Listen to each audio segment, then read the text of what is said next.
Здравствуйте, мои дорогие! Сегодня мы с вами спечем торт. Торт сегодня у нас будет Кармен.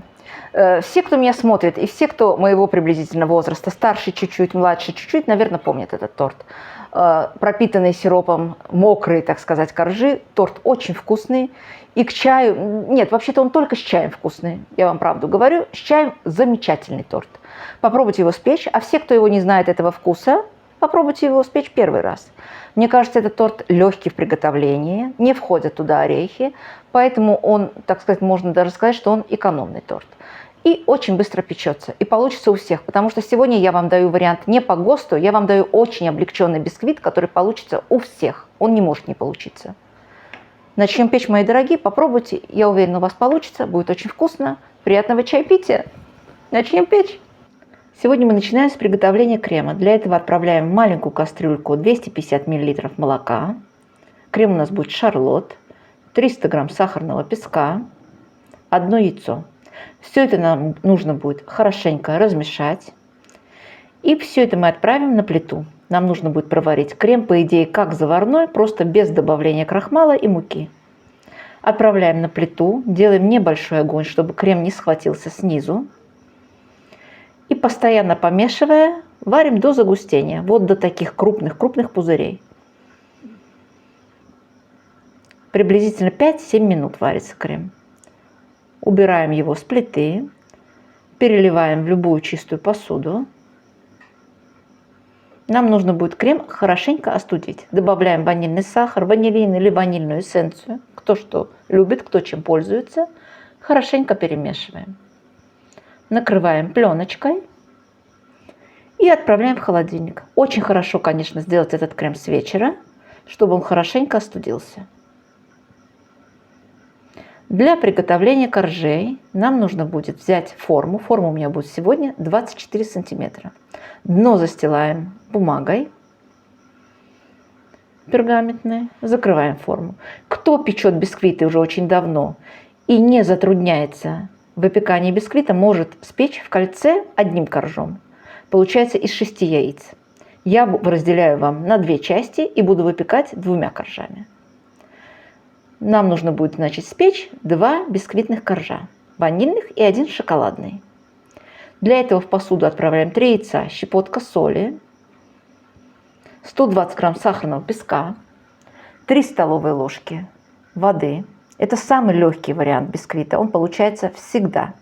Всю раскладку в граммах я вам дам внизу, под видео будет описание. Ванильный сахар или ванильная эссенция опять-таки. И нам нужно будет это все взбить. Белки от желтков я не отделяю, все взбиваем сразу. Получается вот такая белая масса, пушистенькая.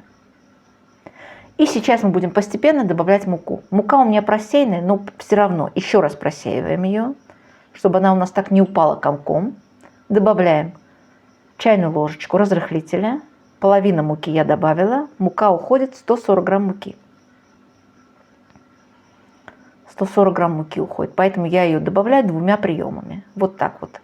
Остальная мука тоже просеиваем, перемешиваем по часовой стрелочке аккуратно. Проверяем, чтобы мука вся растворилась в яичной смеси. Перекладываем в форму. Духовка у нас уже разогревается на 180 градусов. Коржи выпекаются приблизительно 20-25 минут. Вот таким постукиванием выравниваем корж и отправляем выпекаться. Точно таким же образом нам нужно будет сделать и второй ванильный корж. А сейчас я начинаю делать шоколадный корж. 3 яйца, точно таким же образом добавляем 120 грамм сахарного песка, 3 столовые ложечки воды,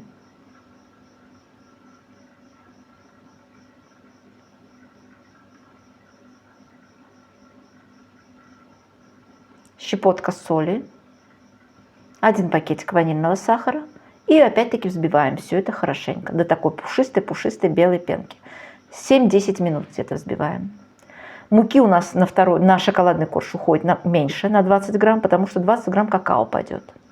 Добавляем точно так же разрыхлитель, половину муки, какао, просеиваем. Комочки, помогаем просеять наши комочки вот так ложечкой и аккуратненько перемешиваем опять-таки по часовой стрелке.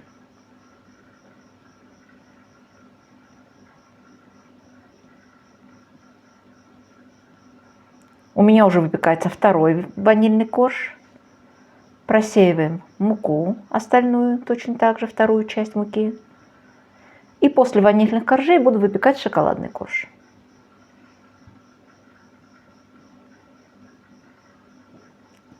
Такая масса у нас получается. Первый корж уже у нас выпекся. Осторожненько ножом проходим по стеночкам. Открываем форму. Он у меня остыл в форме. Вынимаем. Переворачиваем. Снимаем бумагу и точно таким же образом выпекаем все остальные коржи. Пекутся при 180 градусах приблизительно 20-25 минут, как я вам уже сказала. Желательно, конечно, их коржи остудить и оставить, завернуть их в пленочку и оставить их на всю ночь. Но сегодня у меня времени нету, поэтому я торт буду собирать сразу. Точно таким же образом выпекаем шоколадный корж. Получается, мы выпекли 2 ванильных коржа, и вот это последний шоколадный корж тоже у нас готов.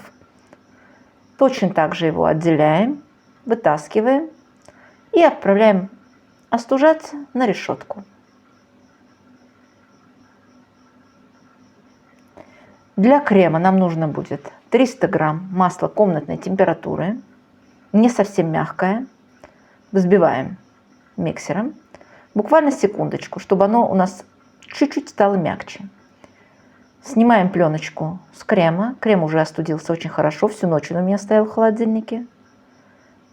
И начинаем добавлять постепенно 2-3 столовые ложки. Приблизительно в 3-4 приема нам нужно будет добавить массу и взбивать. Крем не свернется, не бойтесь. Масла уходит достаточно много, потому что, по идее, это яично-молочная смесь у нас, не сгущенка. Жижи намного, поэтому у нас масла уходит много на этот крем. Шарлот вообще, по идее, крем очень такой масляный. Добавляем ванильный сахар. Еще раз добавляю ванильный сахар, второй раз, хотя в основу я уже клала.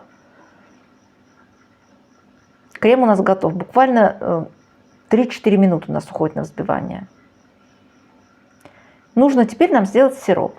Для сиропа стакан сахарного песка 200 грамм и 200 миллилитров кипятка. Растворяем сахар в кипятке. Добавим или коньяк, или ликер, или виски, что у вас есть и что вы любите. Какой-нибудь вкусный алкоголь, так сказать. Коржи у нас уже остыли. Нам нужно будет выровнять корж сверху, вот таким образом. Можете это сделать вот таким специальным инструментиком, а можно сделать обыкновенным кухонным ножом. Как я вам уже сегодня сказала, я вам делаю, сегодня облегчаю вам всю работу. Нож кухонный у всех есть дома для хлеба. Выравниваем корж сверху. Все эти крошечки нам пригодятся для того, чтобы мы обсыпали бока. То же самое сделали с шоколадным. И вот так просто руками можете, конечно, измельчить и в блендере. Кто как хочет. Вот такая крошка у нас получилась, двухцветная. Откладываем 3-4 столовые ложки крема для цветочков, чтобы мы цветочки сделали сверху на торт потом. На дно одна буквально капелька крема. Это тоже не обязательно. Пропитываем хорошенько каждый корж. На каждый корж приблизительно уходит 1/3 сиропа. Как помните, этот торт очень хорошо такой пропитанный бывает, очень хорошо пропитанный, мокрый даже, можно сказать. Это, конечно, на любителя, но получается вкусно.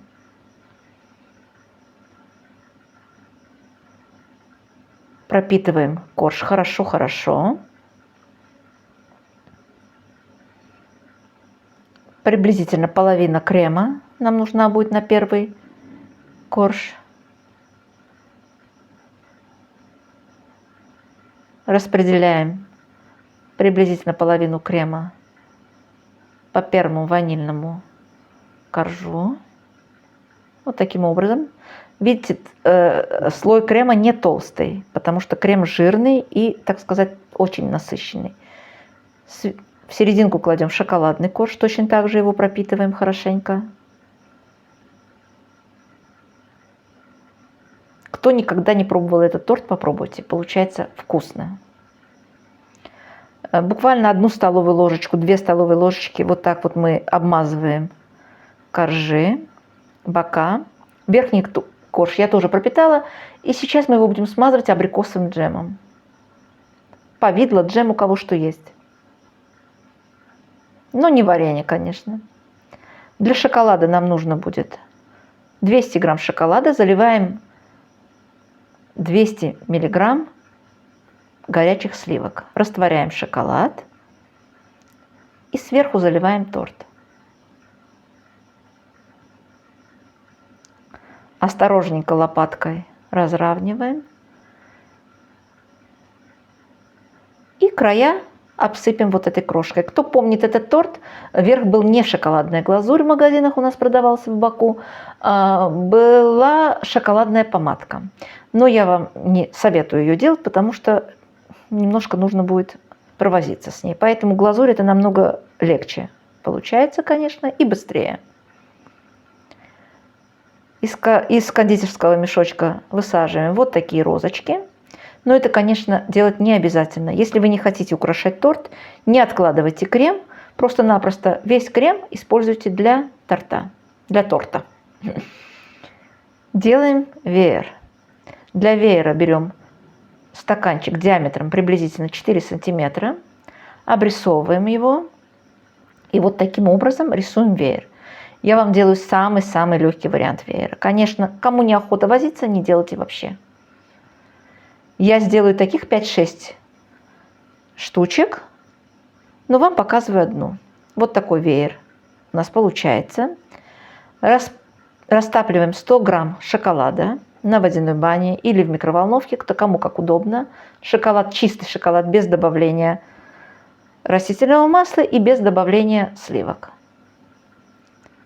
Отрезаем мешочек кондитерский. Буквально тоненький, маленький-маленький такой кусочек, чтобы получилась у нас такая тоненькая маленькая дырочка. Переворачиваем веер.